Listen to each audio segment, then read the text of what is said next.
M23 iri kubyina intsinzi. Abantu benshi bakomeze gutungurwa by'umwihariko n'ibiri kubera ku mbuga nkoranyambaga ubwo bakomeje kugenda babona amafoto acaca ndetse n'amavideo yerekana M23 iri kuzenguruka mu nce za Minembwe, Walikale, Uvira, Goma. Ubwo by'umwihariko ni mu ntara za Sud Kivu ndetse na Nord Kivu. Abantu benshi bakomeje gutungurwa by'umwihariko bibaza niba M23 yaba yamaze gukora igihugu cyigenga ariyo Kivu. Ni ibintu by'umwihariko byakomeje gucanga abantu benshi cyane ubwo habonetse by'umwihariko imbaga y'abantu, igisirikare cy'M23 kiri mu mazi bari gukoresha amato. Abantu benshi bakomeza kwibaza niba baba bamaze gukora igihugu. Gusa ni amakuru meza tugiye kubagezaho by'umwihariko arambuye yibanda ku ngingo igaragaza nimba M23 yaba igiye gukora igihugu.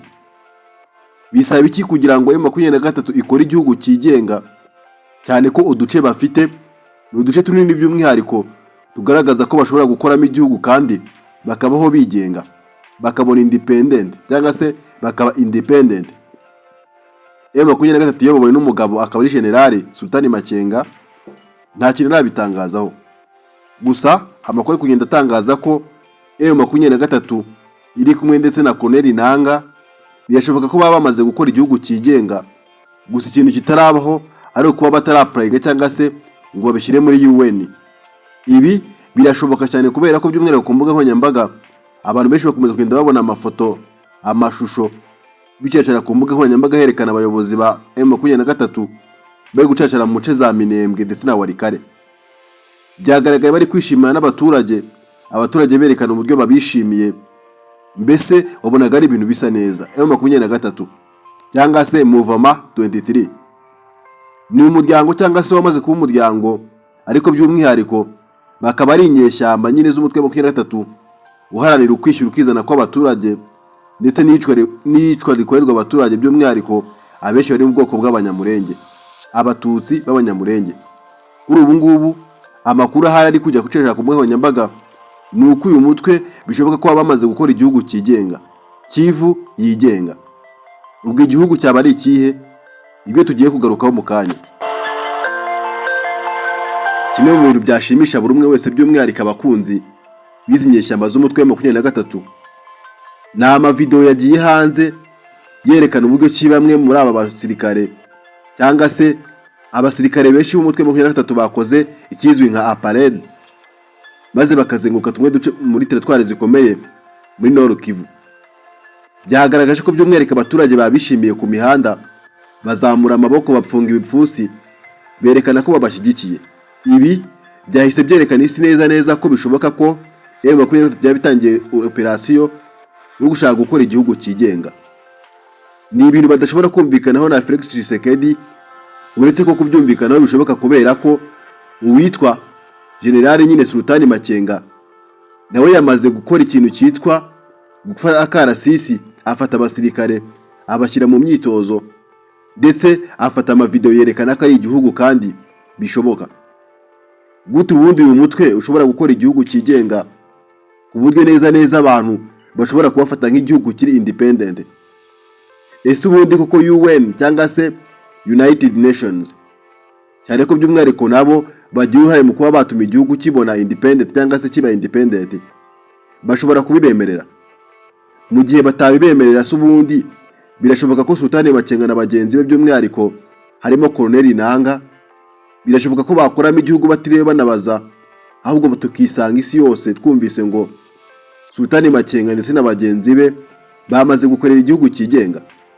Ibi ijambo rimwe rwose birashoboka kubera ko twarabibonye ko na mbere yuko nyine igihugu cyigenga bisaba ko kiba cyabayeho kikaba igihugu, a country muri rw'amahanga.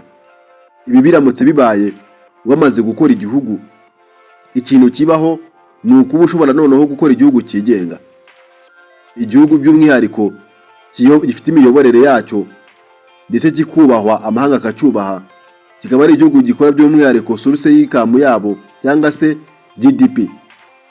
Ibi bikaba ari ibintu bishoboka cyane by'umwihariko mu gihe abaturage bagushyigikiye bakerekana ko babayeho neza kandi bishimye.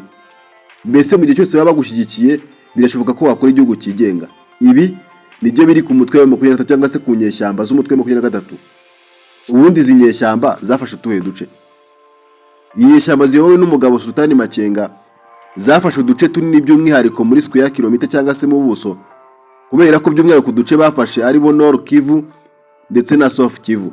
Nord Kivu ni province cyangwa se intara iherereye by'umwihariko mu majyaruguru nyine y'igihugu cya Repubulika ya Demokarasi ya Kongo, ariko kiri mu duce dukurikira. Iyi Nord Kivu usanga mu duce nka Goma, teritwari ya Masisi, hakazamo za Walikale, hakazamo Rubero, ubwo nayo ni teritwari, ndetse na Nyiragongo teritwari. By'umwihariko Nyiragongo ni kamwe mu gace cy'umwihariko kegereye cyane cy'umwihariko Nord Kivu cyangwa se Kivu y'Amajyaruguru. Iyi Kivu y'Amajyaruguru cyangwa se intara Kivu y'Amajyaruguru ni intara by'umwihariko yabayeho amasasu, intambara y'urudaca, ubwo FARDC cyangwa se igisirikare cya Repubulika ya Demokarasi ya Kongo yacakiranaga by'umwihariko na M23. Haguye imbaga, harimo abaturage, cyane ko by'umwihariko ibihumbi n'ibihumbi by'abaturage barahaguye. Mu Kinyarwanda cyiza bahaguye ni inzirakarengane. Inzirakarengane z'intambara. Ni agace kumvikanyemo amasasu akomeye, herekana by'umwihariko umurongo w'abaturage bahunga. Abaturage muri tuno duce barababaye by'umwihariko ubwo M23 yatakaga FARDC ndetse bakabimura, bakabatesha utu duce maze bakatwigarurira. Ni intambara by'umwihariko yashyizweho akadomo, yerekana ko umutwe wa M23 ufite ubushobozi bw'uko ushobora kuyobora igihugu. Nimba bashobora gusubiza igisirikare gikomeye by'umwihariko cya FARDC inyuma, gifatanyije na Wazalendo, igisirikare cy'u Burundi ndetse na FDLR, byagaragaje ko M23 ikomeye by'umwihariko mu gusohora ibisasu by'akataraboneka, bigaragaza ko FARDC yatinye.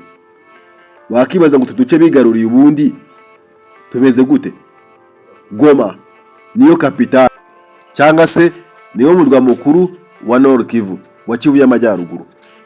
Ngira ngo nababwiye by'umwihariko teritwari ziherereye muri Kivu y'Amajyaruguru nyine muri iyi ntara, ndetse Goma nyine ikaba ariyo murwa mukuru w'izi teritwari. Tukaza tukisanga muri South Kivu cyangwa se muri Kivu y'Amajyepfo. Kivu y'Amajyepfo usangamo Bukavu, umurwa mukuru w'iyi Kivu, ugasangamo Uvira, by'umwihariko Uvira yamenyekanye by'umwihariko mu bikorwa remezo bihabera, amabuye y'agaciro azwi nka Kota ndetse n'ibindi. Uvira, Tombe, Nyabimbwe, Minova ndetse na Kavimvira, Kamanyora ndetse na Ruvungi ni zimwe muri teritwari ziherereye muri Kivu y'Amajyepfo. Ibi byerekana ibikorwa remezo biri kuhakorerwa ndetse na source y'ibihava bishobora kwifashishwa muri ekonomi y'igihugu. Ni teritwari zikomeye by'umwihariko zikungahaye ku bukungu, cyane ko hacukurwamo amabuye y'agaciro, hakavamo amadiyama, amazahabu, ndetse kandi hakaba n'imihanda idasanzwe by'umwihariko hakorerwa ubwikorezi. Ibi bigaragaza ko neza umutwe wa 23 birashoboka ko bakora igihugu cyigenga. Waruza kandi ugashimishije se kuri ibi bintu ni uko by'umwihariko ubuso bwa South Kivu. South Kivu bwayo iri kuri square kilometer cyangwa se iri ku buso bungana 65,000 square kilometer. Ubwabyo South Kivu cyangwa se Kivu y'Amajyepfo yikubye mu Rwanda inshuro 3. Ubwo kandi ntabwo twongeyeho Kivu y'Amajyaruguru. Kivu y'Amajyaruguru yo yikubye mu Rwanda inshuro zigera kuri 3, cyane ko ifite ubuso bw'59,483. Uramutse uteranyije ubuso bwa South Kivu ndetse na Nord Kivu, wasanga bukabakaba cyangwa se burenga ubuso bugera ku 120 square kilometer. Ibi byerekana neza uburyo haba hari igihugu cyigenga ndetse by'umwihariko akaba uduce turi mu maboko ya M23, bugaragaza ko by'umwihariko uyu mutwe ushobora kuba waba uyoboye igihugu kinini kandi by'umwihariko gifite ubuso budasanzwe. Nibaze ko igihugu cyacu cy'u Rwanda kiri ku buso bugara 26,338. Ibaze ko iki gihugu bwacyo kirutwa neza na teritwari ya Walikale, cyangwa se teritwari ya Walikale wongeyeho teritwari ya Kivumvu. Ibi bitabyerekana by'umwihariko ubw'igihugu cyacu ari gitoya, bikanagaragaza ubushobozi umutwe wa 23 ushobora kugira ukereye igihugu cyabo cyigenga. Ibi ni ibintu bishoboka cyane rwose. General Sultani Makenga aherutse gufata video by'umwihariko ari kumwe n'abasirikare benshi, imbaga y'abasirikare bone mu myitozo idasanzwe, hari icyitwa indege za kajugujugu cyangwa se helicopter zirinze uyu mugabo. Yari yambaye imyenda ya gisirikare, uniform nziza, ingofero nziza, maze ari mu baturage ari kubahumuriza ababwira ko byanze bikunze ikigomba gukorwa ari uko ubuyobozi burangajwe imbere na Felix Tshisekedi yamaze kunanirwa kandi nta bushobozi afite bwo kuyobora igihugu. Nakomeza kwikarakasa birashoboka ko bazavansa maze bakagira Kinshasa. Igisirikare cya FARDC cyamaze gutinya kigira ubwoba babonye uburyo abasirikare barwana n'umuhenerezo, mbese by'umwihariko iyo hataza kuba abasirikare b'abarundi FNDB. Birashoboka ko igisirikare cya FARDC baba baramaze kujoininga uyu mutwe cyangwa se inyeshyamba za M23 M23 cyangwa se Muvoma 23. Byamaze kugaragaza ko bafite ubushobozi kandi ari nayo mpamvu twumvise ko ari inkuru nziza kandi ishimishije yo kuba bagiye gukora igihugu. Ni inkuru yashimishije buri umwe wese, abari ku mbuga nkoranyambaga ndetse n'abakunda uyu mutwe bavuga ko byaba bishimishije by'umwihariko ku banyarwanda bari mu gihugu cy'u Rwanda. Abenshi by'umwihariko bamaze kwitanga cyangwa se bisanga mu mujyi wa Goma niho bari gukorera. Ni igihugu gifite ukwishyura ukizana, ngaho ibibazo rero kiri mu maboko ya M23 byaba ari ibintu bishimishije. Ni inkuru by'umwihariko kandi ikomeza gucacira ku mbuga nkoranyambaga, abantu benshi bishima, abandi bari mu gihugu cya Kongo n'abaturage babyina intsinzi, bigaragaza ko bishoboka kuba byaba ari ukuri ko uyu mutwe bamaze gukora ikivu yigenga. Giye muri kumva cyamuteze amatwi Marco Mutu, muri kunkurikira kuri Rwandacom News. Mukomeze kugira ibihe byiza, amakuru meza kandi yihuse nakagaruka. Ndabashimiye.